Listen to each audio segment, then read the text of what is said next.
Y se recuerdan, estuvimos viendo la introducción de Juan, del primer capítulo del Evangelio de Juan. Es una introducción, lo que hace el apóstol nos muestra diversos temas. Solamente quería terminar con esta comparación que encontramos en el versículo 17. Pues la ley por medio de Moisés fue dada, pero la gracia y la verdad vinieron por medio de Jesucristo. Hacer una comparación, ya he mencionado, o ustedes saben también que pues la ley tiene que ver con el Antiguo Testamento, el, la gracia tiene que ver con el Nuevo Testamento, básicamente eso es parte de la comparación.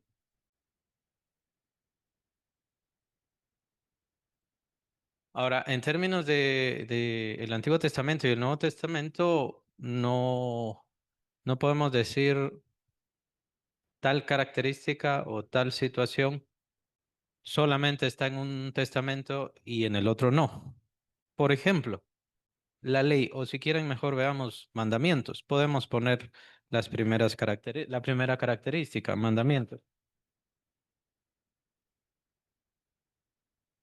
¿Se recuerdan cuando hicimos lo de, bueno, no me acuerdo cómo le llamé, pero es algo así como el termómetro de tentación?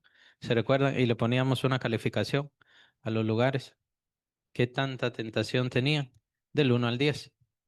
Entonces podemos empezar con eso, hacer una calificación. En cuanto a los mandamientos o en mandamientos, ¿qué tanto encontramos en el Antiguo Testamento y qué tanto encontramos en el Nuevo Testamento? Del 1 al 10. Es fácil, los mandatos en el Antiguo Testamento. Ahí es bastante, ¿no? Entonces, ¿qué calificación le ponemos? ¿Del 1 al 10? ¿Será que 8? Me llama la atención 8. Mandatos en sí no hay. No hay tantos. Se apela mucho a la conciencia. Eso sí, en el Nuevo Testamento se apela mucho a la conciencia. Además, tomen en cuenta que no se va a repetir el Antiguo Testamento. En el Nuevo Testamento no se va a repetir el Antiguo Testamento. Más bien se va a explicar. Creo que eso habían mencionado. El Señor, alguien mencionó que dos, que solamente dos mandamientos hubo. Supongo que se refiere a amarás al Señor tu Dios con todo tu corazón, con toda tu alma, con todo y a tu prójimo como a ti mismo. Exacto. Ahora, esas son partes del Antiguo Testamento, ¿se recuerda? ¿Y el Señor qué está haciendo entonces? El Señor Jesús lo que está haciendo es explicar, dar el verdadero sentido, corregir, algo muy importante. Recuérdense que los mandamientos fueron dados en el Antiguo Testamento, pero estos no fueron bien corregidos. Además, el Señor Jesucristo también da ciertas imposiciones, como por ejemplo con lo del adulterio, ¿se acuerdan? Más específicamente con lo del divorcio. ¿Qué dice el Señor sobre el divorcio? Solo por fornicación. ¿Algo más? ¿Algo más? ¿Qué dice Jesús sobre el divorcio? Y habla sobre Moisés, por cierto. Aparte de lo que mencionó Sofía, de que solamente por fornicación, esa es la única excepción. Pero ¿qué dice el Señor? Y específicamente sobre Moisés, sobre lo que acabo de mencionar. Por ahí va, pero ¿cuál era? ¿Cuáles eran las palabras de Jesús? Moisés permitió dar carta de divorcio.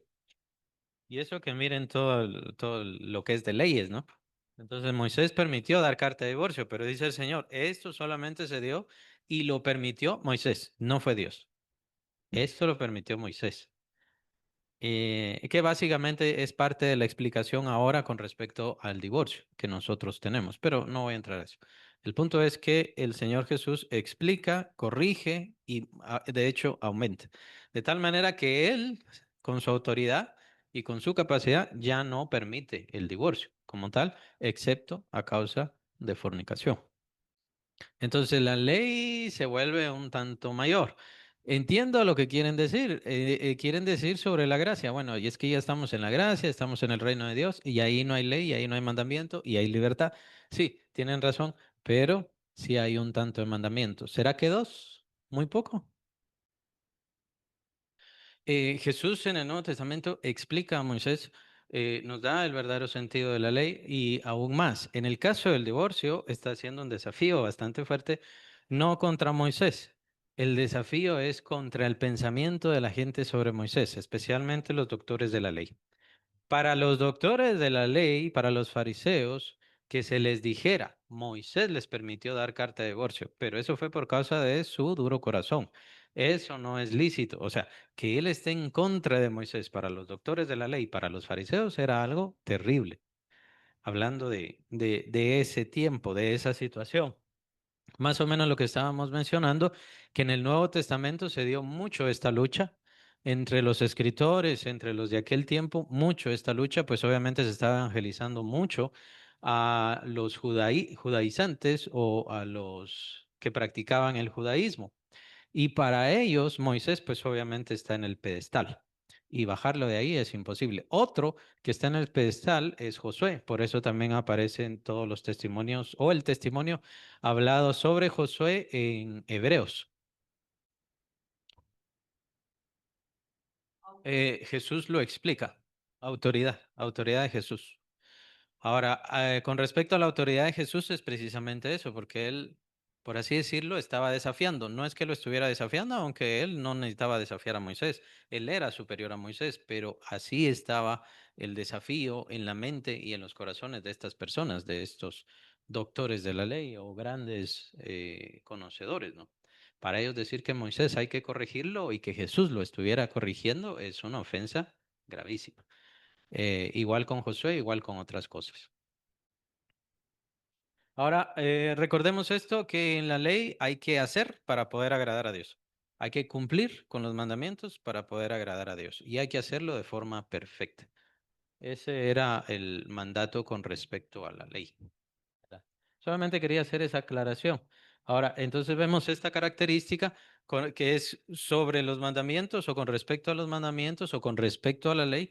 No vemos una ley formal, aún así también están las referencias. El apóstol Pablo, perdón, dice, yo no estoy bajo la ley, no porque no tenga ley, sino que estoy bajo, perdón, la ley del Espíritu. Entonces, sí hay. Por eso le pusimos de calificación eso, un tanto. Hay un tanto de calificación, hay un tanto de esta característica de mandamientos ahí, entre estos dos. Entonces, pero ¿en dónde hay más? Solamente mandatos y mandatos y mandatos, pues es más que obvio, en el Antiguo Testamento. Entonces hay varias características y con esto vamos a hacer la comparación. Aquí las tengo. ¿Qué pasa con la misericordia en el Antiguo Testamento y en el Nuevo Testamento?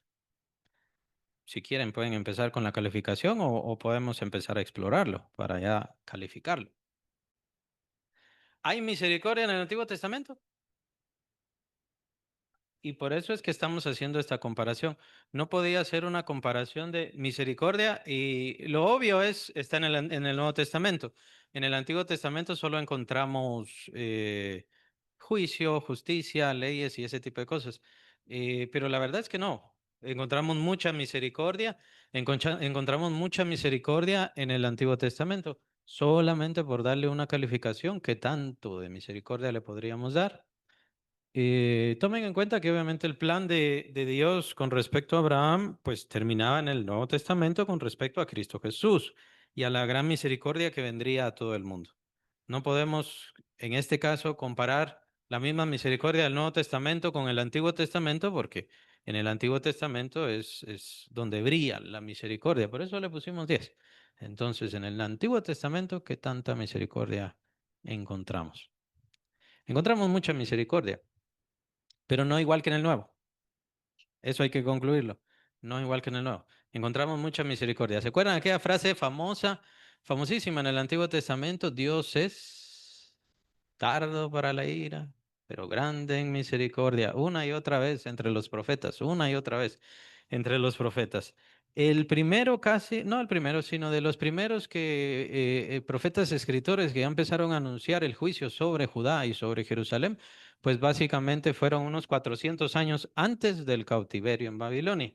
Entonces, desde entonces Dios ya estaba llamando a la misericordia, llamando a la piedad, conviértanse, cambien, voy a tener misericordia de ustedes. Y tuvo misericordia, 400 años no es cualquier cosa. tuvo el Señor misericordia. Ya desde entonces ya estaba la sentencia, pero el Señor tuvo 400 años todavía más de misericordia. En el caso, es un tanto escondida, es lo que podemos decir. En el Nuevo Testamento no, en el Nuevo Testamento brilla la misericordia. Dios abre sus brazos a todas las personas.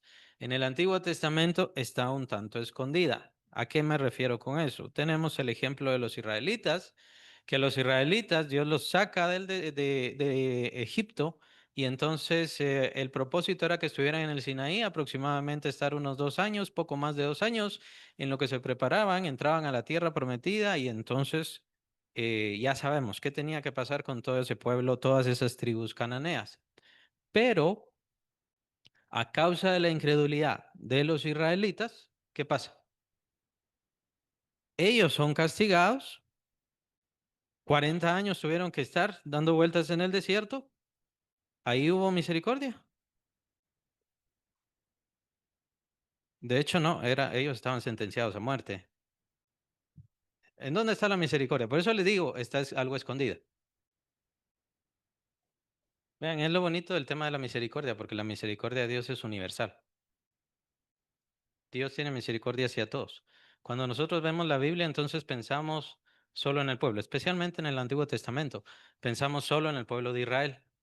Y como que ya, Dios solamente estaba enfocado en ellos. Dios estaba viendo y había un plan que ya sabemos que llegaba a todas las naciones, que es la promesa que Dios le da a Abraham. Bendeciré en tu simiente a todas las familias de la tierra. Entonces Dios tenía un propósito hacia toda la humanidad. Y no vemos en este caso, por ejemplo, la gran misericordia que Dios tuvo. Todavía les dio 40 años de vida y de tranquilidad a las tribus perversas que estaban en Canaán. Eso no estaba dentro del plan. El propósito era que estuvieran en el Sinaí, ahí se prepararan, ahí les diera la ley el Señor. Bueno, vamos de una vez a conquistar. Ese era el propósito. No que fuera la intención tener misericordia, pero fue tiempo de misericordia. Las tribus cananeas, los eteos, los heveos, los jebuseos, todos ellos tuvieron 40 años más de misericordia, porque ellos ya estaban sentenciados. Dios ya había determinado la destrucción de sus vidas y por eso es que les tenía que quitar el territorio. Además, hay otras cuestiones que no las vamos a ver, pero ya estaba la sentencia contra ellos. Pero fueron 40 años que todavía el Señor, ellos, les dio a ellos misericordia para que todavía vivieran. Está bien, la misericordia de Dios en que los mantuvo vivos, no, eso no es cierto. Dios dejó a los israelitas en el desierto específicamente para que ahí terminaran y ahí terminaran su vida. Claro, la misericordia, o tal vez sí, un tanto escondida, la misericordia de Dios que no los ejecutó de una vez, pero ¿quién iba a criar a sus hijos? A la nueva generación, a los que iban a entrar a la tierra prometida, ¿quién los iba a criar? Esa generación ya estaba sentenciada. Ahorita sí de los israelitas. Esa generación ya estaba sentenciada porque era una generación incrédula, pero necesitaban criar a sus hijos y darles el tiempo a los hijos para que crecieran. Ellos son los que iban a entrar a la tierra prometida. Además, también misericordia hacia los hijos, específicamente porque el Señor no ejecutó de una vez a sus padres. Pero esas son misericordias que nosotros no vemos. Son misericordias constantemente. Pero, y aquí utilizo la palabra escondida, un poco en el velo. Todavía no se está manifestando toda la gloria de la misericordia de Dios, así como en el Nuevo Testamento. En el Nuevo Testamento hay perdón, hay cuidado, hay bendición. La misericordia de Dios que vemos nosotros en el Nuevo Testamento, perdón, en el Antiguo Testamento, o la forma de ejecutar justicia por parte de Dios era, y esto es muy constante, el primero es el ejemplo, así le llamo yo, o lo primero es el ejemplo. Y esto es constante, constante, constante, constante por parte de Dios. ¿Cuál es ese ejemplo primero? David, por ejemplo, es la forma más fácil de verlo. David es el primer ejemplo, es el primer rey. Formalmente, ¿se acuerdan que Saúl fue más que nada un accidente? El primer rey verdaderamente es David. ¿Y quién fue el mejor rey? David. ¿Quién fue el ejemplo para todos los demás reyes? David, ¿verdad? Siempre él fue la medida.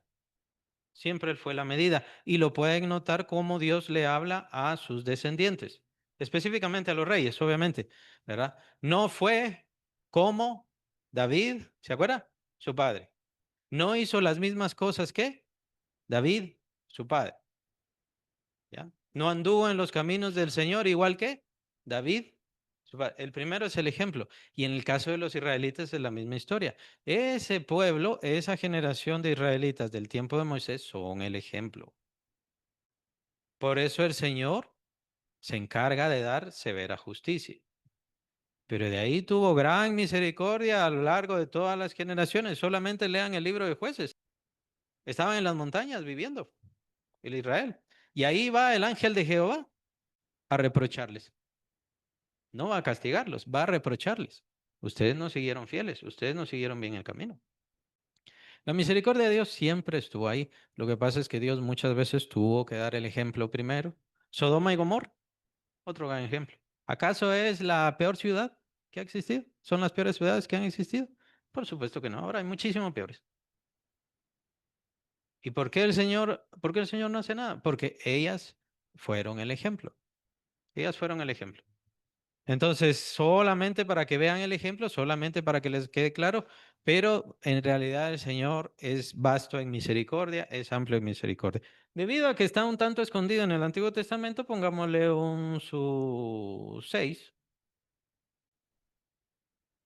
Bueno, le voy a poner escondida, pero lo acabo de explicar. No, no es una misericordia oculta, ni de ocultistas, ni ninguna cosa así rara. El caso de José, perdón, el caso de José es una gran misericordia por parte de Dios y está escondido. ¿Cuál era el propósito de que José pasara por todo eso? Mantener al pueblo. Ahí estamos. Está bien, sí. Mantener al pueblo con vida. Solo eso. Salvó al mundo. No fue al pueblo, fue al mundo. Y no fue al reino de Egipto, fue a todo el mundo conocido ahí. Solo había comida. Entonces, a medida que vamos aumentando nuestro conocimiento, es bueno que vayamos ampliando más los conocimientos hacia el propósito mundial y universal que tiene Dios, ¿sí? Todos los avisos son misericordia. Todos los avisos proféticos, todos los avisos que dio Moisés, todos los llamados proféticos, ¿qué hacía la gente? No, no está pasando nada. Todo lo que hizo Noé, toda su predicación, 100 años de estar predicando, ¿sí?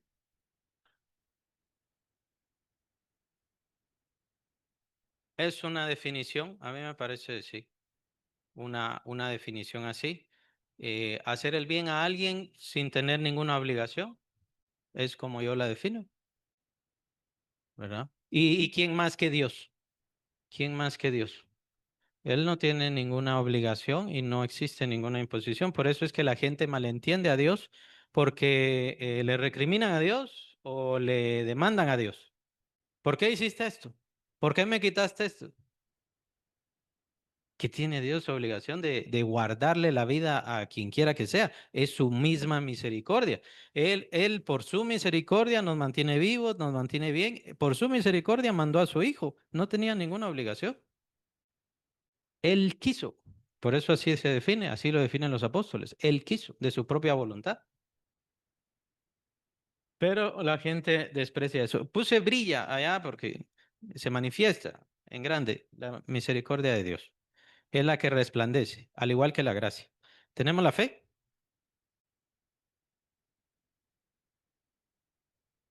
10 y 10, dice mi mamá. Hermano, usted dijo 10 y 6. 7. En el Nuevo Testamento, 7.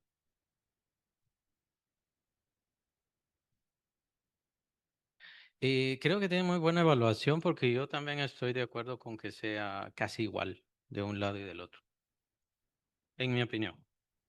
Que sea casi igual. ¿Por qué? Porque el tema de la fe brilla de la misma forma en el Antiguo y en el Nuevo Testamento. En el caso de la fe en el Antiguo Testamento, ¿cómo la encontramos? En general, sin hablar ahorita de ejemplos, pero básicamente en el Antiguo Testamento, lo único que existía era la fe. La fe en el Antiguo Testamento se basaba mucho en la obediencia. Sal de tu tierra, sal de tu parentela, a la tierra que yo te mostraré. Pero no era solo obediencia. Pero creer es fe. Creer es fe. Recuérdense que no había relación con Dios, confianza. Aunque confianza, recuérdense que es otra palabra de fe. En aquel entonces toda la fe se basaba en esperanza. Dios quería hacer una obra, Dios quería hacer un trabajo maravilloso, pero solo era una esperanza. Ellos lo iban a ver, ninguno lo iba a ver. De hecho, lo escribe el escritor de Hebreos en el capítulo 11, que ellos murieron saludando la promesa. ¿Por qué? Porque Dios lo estaba reservando, esto lo dice Pedro, esto lo estaba reservando para nosotros, a nosotros nos da la promesa. Nosotros lo que estamos esperando es la venida del Señor Jesucristo, la manifestación del Señor Jesucristo. O sea, nosotros estamos bajo esperanza todavía. Pero tomen en cuenta que también la fe se expresaba en obedecer. Dios nos manda a creer, Dios nos manda a confiar, Dios nos manda a esperar, pero también nos manda a obedecer. Y esa esperanza, ¿cuánto tiene que durar? Lo acabo de decir, hasta la muerte, saludándolo hasta la muerte. Si el Señor no viene, yo igual voy a seguir confiando, voy a seguir creyendo, voy a seguir esperándolo y voy a seguir preparándome para ese momento. Haga lo que haga, quien quiera que sea que quiera hacer lo que quiera. Yo voy a seguir esperando y voy a morir saludándolo si es que todavía no viene el Señor, saludando ya su venida. Es apenas un ejemplo, ¿no? En aquel entonces era obedecer. En el Nuevo Testamento, ¿cómo era la fe? En forma general, en el Nuevo Testamento. La fe es un tema indispensable. Es tan indispensable que la gente del mundo se va a la condenación precisamente por eso, por no entender el tema de la fe. Y el tema de la fe está de principio a fin en toda la Biblia. Pero en el Nuevo Testamento, creer en, ¿cómo le podemos llamar? Recuérdense que no solamente vino Cristo. ¿Quién otro vino? Vino el Espíritu Santo. También está profetizado. Entonces, ¿qué otra cosa vino? La salvación, algo más, tiene que ver con un lugar. Es espiritual, pero un lugar. El reino. Vino el reino. Eso también estaba profetizado en el Antiguo Testamento. Eso también estaban esperando los del Antiguo Testamento y murieron esperando todo eso. Nosotros ya lo estamos viendo. Es cierto, no ha sucedido todavía un reino, no se ha manifestado el reino ya a dominarlo todo. Es cierto, pero eso es nada más una espera. Va a llegar a manifestarse. Tiene que venir el rey del reino a establecer su ciudad santa y entonces va a someter a todos sus enemigos debajo de sus pies. Capítulo 15, 1 Corintios. Pero eso ya vendrá después. Todavía es lo que estamos esperando, por supuesto. Pero ya se va a dar. Entonces, ¿cómo le llamamos? En general, se cumple. En el Nuevo Testamento se cumple. La fe entonces ya no se tenía que poner en seguir esperando, que eso era lo que querían hacer porque es lo único que habían aprendido. ¿Será que este fue el gran choque con Cristo? Ya se estaba cumpliendo. ¿Se recuerdan con Juan el Bautista? También ya se estaban cumpliendo las profecías. Estaban esperando a alguien como Juan el Bautista, a alguien con el espíritu de Elías. Y ahí estaba Juan el Bautista, vestido de esa manera. ¿Creyeron en Juan el Bautista? Y entonces por eso comento, será el conflicto entre mantener mi confianza y mi esperanza en seguir esperando, esperando, esperando. Y cuando llegó el momento ahí de que ya no hay que esperar, ya se está cumpliendo, ya están dándose las cosas. Tenían religión, tenían herencia, tenían riqueza, pero no tenían fe. Decían que esperaban algo, decían que estaban confiando en algo, pero no estaban esperando, porque cuando se cumplieron las cosas, no creyeron.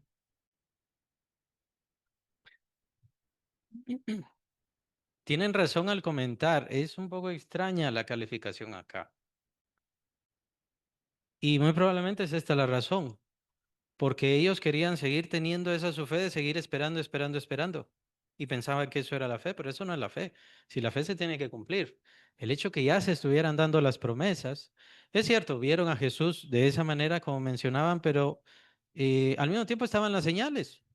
Eso quiere decir que ellos ni reconocían las señales, aunque las habían leído, pero ni siquiera creían en las señales. No creían en las señales del Salvador, no creían en las señales del Mesías.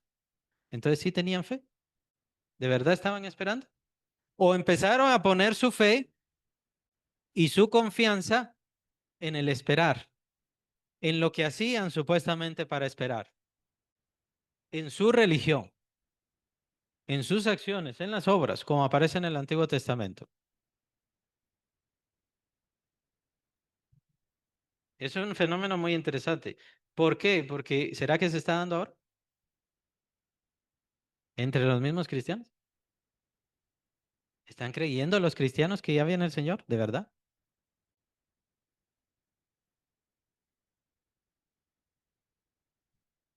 Es un fenómeno muy interesante. No digo que la gente no tenga fe, solamente me llama la atención, porque viven como que si el Señor no viniera, como si el Señor no fuera a venir.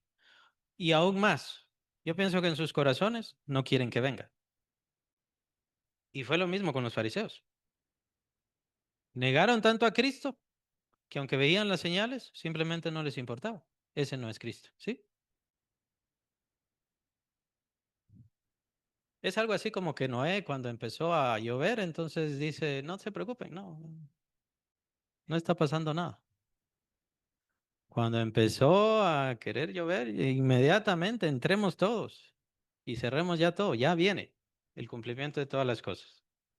La iglesia de Cristo está preparada así para el encuentro con su Señor. ¿Por qué es eso? El encuentro con su Señor. Está anhelando ese momento. Entonces ese es el problema de la fe. El fenómeno está en la fe. No tanto en el nuevo nacimiento, no tanto en el crecimiento, mucho menos en el reino de Dios o el Espíritu Santo. No, no es problema de lo que hace Dios. Lo que hace Dios es perfecto. El problema siempre es el mismo, siempre es la cuestión de la fe. Yo he mantenido la fe o la he rechazado, o la he trastornado, la he cambiado, le he metido otras cosas. Y es en eso en lo que me aferro.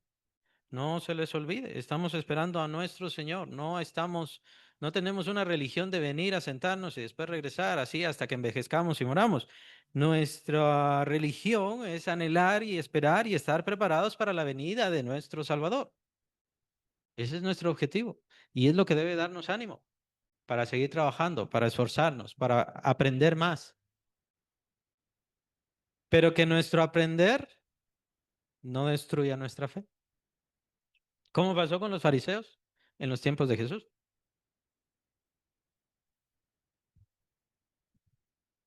Y es un fenómeno muy extraño y que sí tiene trascendencia hasta el final de los tiempos. ¿Por qué? Porque lo dice el mismo Señor Jesucristo. Cuando venga el Hijo de Dios, ¿encontrará fe? Cuando venga el Hijo de Dios, ¿encontrará fe? El tema de la fe es indispensable en el Antiguo Testamento, según mi opinión. Voy a poner mi calificación. Según mi opinión, el tema de la fe es indispensable. Dios está preparando el terreno, por así decirlo, que entendamos con ejemplos positivos, con ejemplos negativos, con palabras, con hechos, con mandatos, con sacrificios, con todo, que entendamos qué significa la fe, porque está preparando el terreno para la venida del Hijo de Dios, que precisamente necesita el ser humano aferrarse a Él o refugiarse en Él por medio de la fe. Entonces, en mi calificación es 10. Ahora, el tema en el Nuevo Testamento sí se tiene ese fenómeno y creo que es esto que acabo de mencionar. Ya ellos ya no estaban esperando y por eso su fe chocaba con ver al Señor Jesucristo. Y a veces nos pasa eso. Creemos en los milagros que hace Dios. O sea, por eso lo señalo. Creemos en los milagros que hace Dios antes, los que hizo por medio de Jesús, los que hizo por medio de los apóstoles, pero no creemos en los milagros que Dios puede hacer ahora por medio de la iglesia. Eso no lo creemos.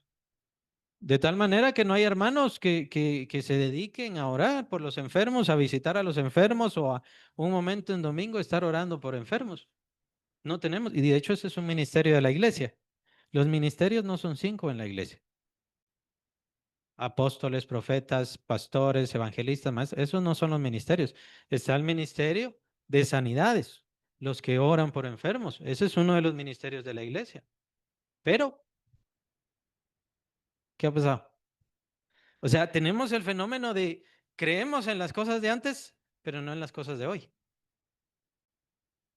Es muy extraño. No digo que estén en la misma categoría, pero hay que revisar eso. Hay que tener cuidado con eso. Hay otros ministerios, los que administran, los que dan, los misericordiosos, etcétera. Son otros ministerios, no vamos a entrar a eso. Yo le daría en cuanto a la fe un 8.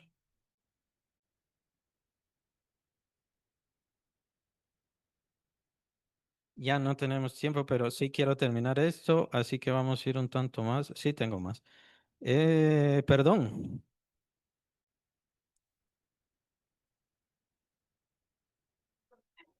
Ananías y Zafira es otro de esos ejemplos, por cierto. No es que Dios no perdone, sino que es otro de los ejemplos al principio que da el Señor, lo que estaba mencionando antes. Entonces, no veamos a Ananías y Zafira como un ejemplo de no perdón por parte de Dios, sino que es un ejemplo que da Dios porque es delicado el trabajo en la iglesia. De hecho, más delicado según lo que dice capítulo 12 de Hebreos, pero no vamos a entrar a eso tampoco. En el Antiguo Testamento, el perdón, creo que un 6 habían dicho, yo estoy de acuerdo, un 6. Sí hubo perdón, sí hubo perdón. Si se dan cuenta, estas características en el Antiguo y en el Nuevo Testamento siempre están, pero solamente estamos definiendo de acuerdo con lo que pensamos alguna calificación, solamente para tener un control mental. Comunión con Dios. En el Nuevo Testamento viene el Señor Jesucristo, hace la justificación, nos lleva al reino celestial, al reino del amado Hijo, viene el Espíritu Santo, o sea, y tenemos relación con el Padre Celestial. El Padre Celestial se vuelve nuestro Padre. El Padre de Cristo se convierte en nuestro Padre Celestial. Entonces ahí sí, 10.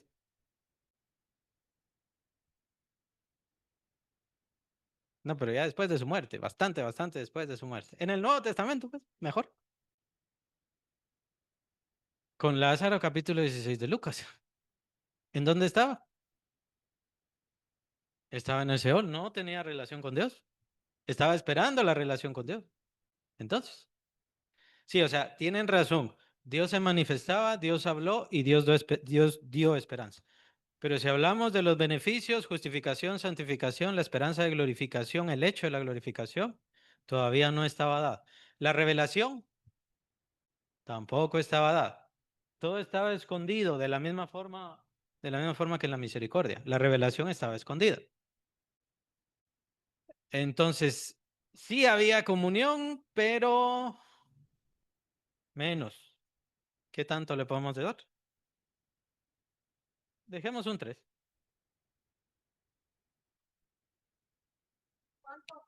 Un 3. Las revelaciones que ustedes mencionan no era de todos los días, no era de una vez al mes, no era ni siquiera de una vez al año. Muy probablemente era cada 10 años, cada 5 años o alguna cosa así. La transformación creo que es más que claro que va hacia el Nuevo Testamento. No hay mayor transformación más que por medio de la fe, una transformación de conciencia en el Antiguo Testamento, ¿sí? Transformación más en el Nuevo Testamento, porque en el Antiguo Testamento no había transformación en realidad. En el caso del Antiguo Testamento sería, si estuviéramos viviendo en el Antiguo Testamento, seríamos responsables sobre los sacrificios, sobre las ofrendas, sobre el mantener la fe, o hay mayor responsabilidad en el Nuevo. Hay menos responsabilidad en el Nuevo. Esa sería la conclusión. ¿Sí? ¿Qué piensan? O sea, tenemos más cosas que cuidar en el Antiguo o en el Nuevo Testamento, si viviéramos en cualquiera de las dos etapas.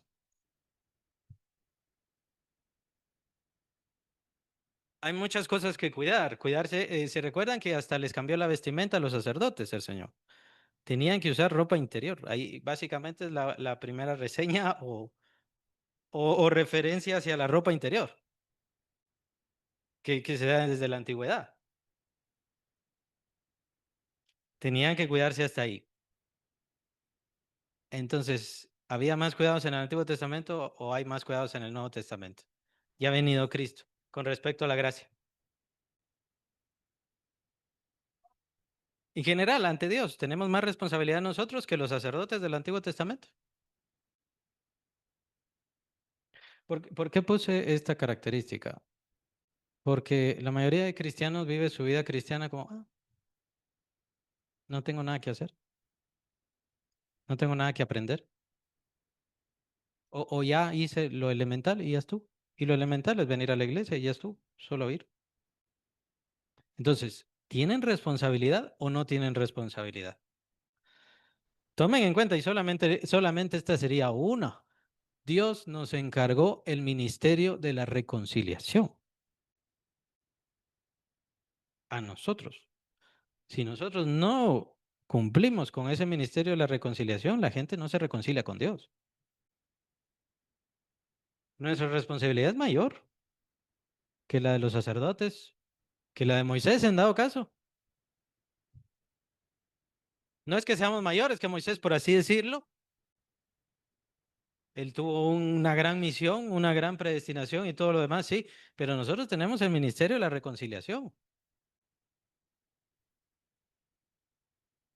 Los profetas trataban sobre el pecado, la indiferencia, los malestares y diferentes cosas. Nosotros tratamos sobre el pecado en el corazón de las personas y que las personas no quieren recibir a Cristo Jesús y nosotros tratamos con esa salvación. Nuestra responsabilidad sobre el conocimiento es sobre presentar al único Salvador que tiene esa persona para librarse de la condenación eterna.